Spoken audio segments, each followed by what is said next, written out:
Hi hello. இன்றைக்கி நம்ம சுண்டக்காய் குழம்பு பார்த்திங்கன்னா புளி சேர்க்காமல் டிஃப்ரெண்ட்டான ஸ்டைலில் எப்படி செய்யலான்றதை பார்க்கலாம்.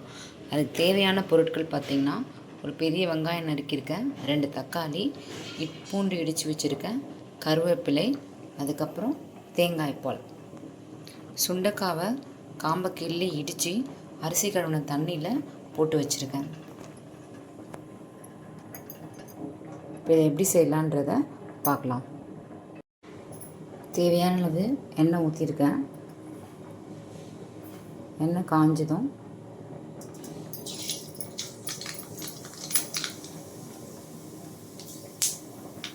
கடுகு போட்டுக்கிறேன்.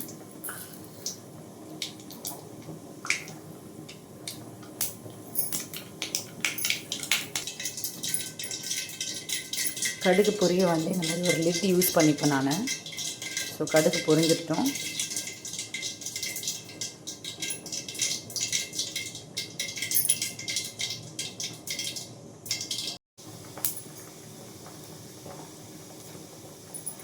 கடுகு, சீரகம், மிளகு, உளுந்து பருப்பு போட்டிருக்கேன். இப்போ இதை நல்லா பொரிஞ்சதும் நம்ம தட்டி வச்சுருக்க பூண்டு சேர்த்துக்கலாம்.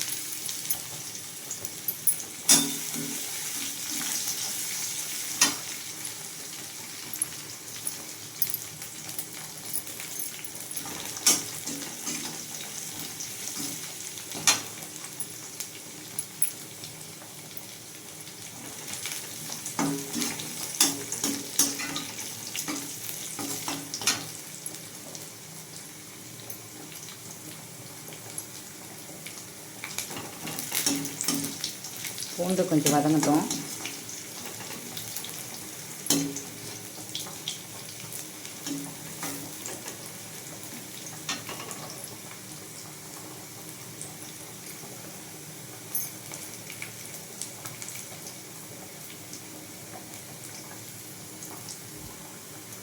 இப்போ வெங்காயம், கருவேப்பிலை சேர்த்துக்கலாம்.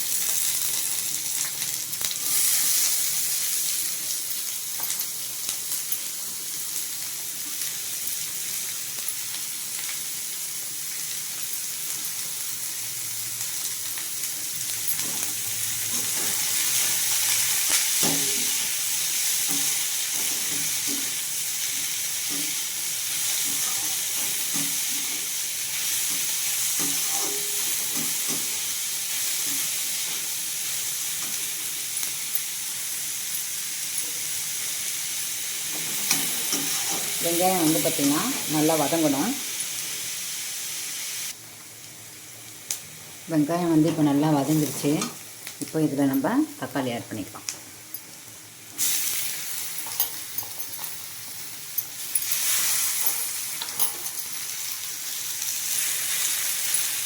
இதே குழம்பு புளி மட்டும் இல்லை, தக்காளி கூட இல்லாமல் நம்ம செய்யலாம்.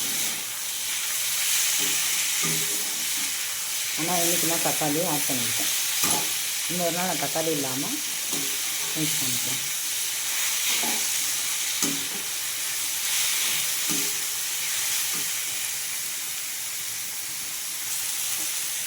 தேவையான அளவு உப்பு போட்டுக்கலாம்.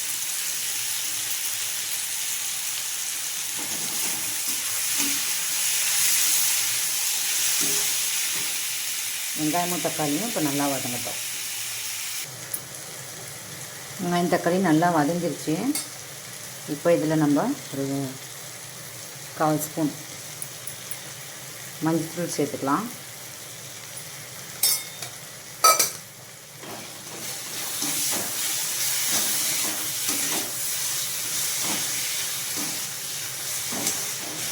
உப்பு ஏற்கனவே போட்டுட்டேன்.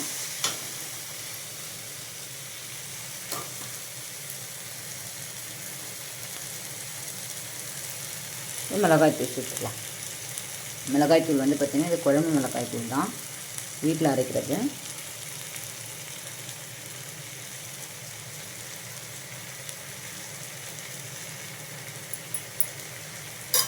நம்ம காரத்துக்கு ஏற்ப ஆட் பண்ணிக்கலாம்.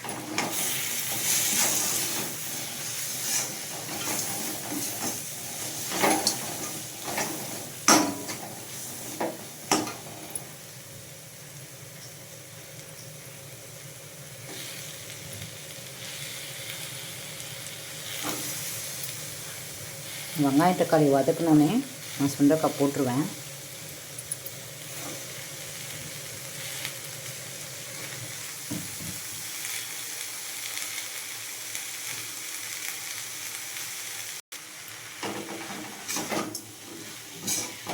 இது கூடவே இந்த சுண்டைக்காவும் நம்ம நல்லா வதக்கிக்கலாம். வெங்காயம், தக்காளி, மிளகாய்த்தூள், உப்பு, மஞ்சத்தூள், சுண்டைக்காய் எல்லாம் போட்டு நல்லா ஒரு மிக்ஸ் கொடுத்துடலாம்.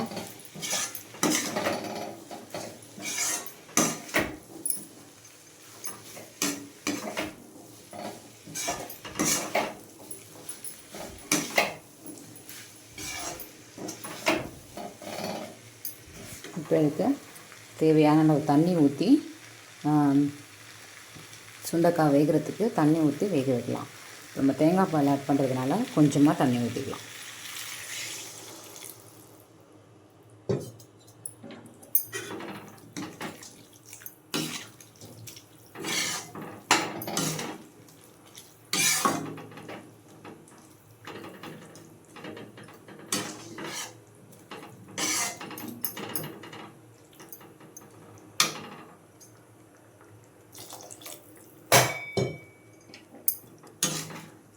கொஞ்சமாக தண்ணி ஊற்றிருக்கேன். இப்போ இதை நல்லா கொதிக்கட்டும். ஒரு மூடி போட்டு நல்லா வேக வச்சு எடுத்துகிட்டு அதுக்கப்புறம் நம்ம தேங்காய் பால் அடிச்சிடலாம். சுண்டைக்காய் இப்போ நல்லா வெந்துருச்சு.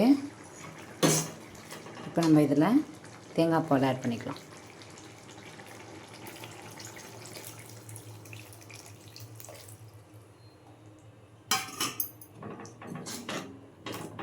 அவ்வளோதான், குழம்பு ரெடி.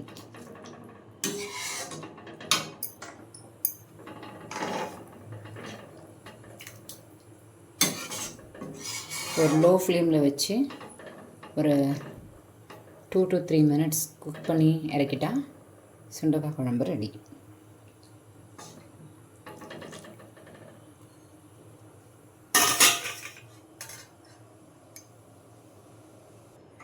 அவ்வளோதாங்க, ரெடி ஆகிடுச்சு. இப்போ வந்து கொத்தமல்லி தூவி இறக்கிட்டா நம்மளோட சுண்டைக்காய் குழம்பு ரெடி. இப்போ என்கிட்ட கொத்தமல்லி இல்லை, ஸோ அதனால் இப்போ நான் அதை போடலை.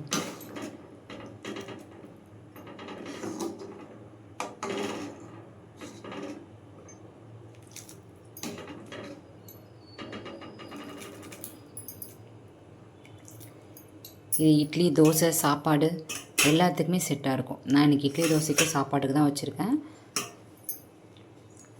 இது வந்து பார்த்திங்கன்னா சப்பாத்தி கூட நல்லாயிருக்கும். இதில் நம்ம சுத்தமாக புளி ஆட் பண்ணவே இல்லை. இதுவே வந்து பார்த்திங்கன்னா தக்காளி ஆட் பண்ணாமல் கூட நம்ம இதை செய்யலாம்.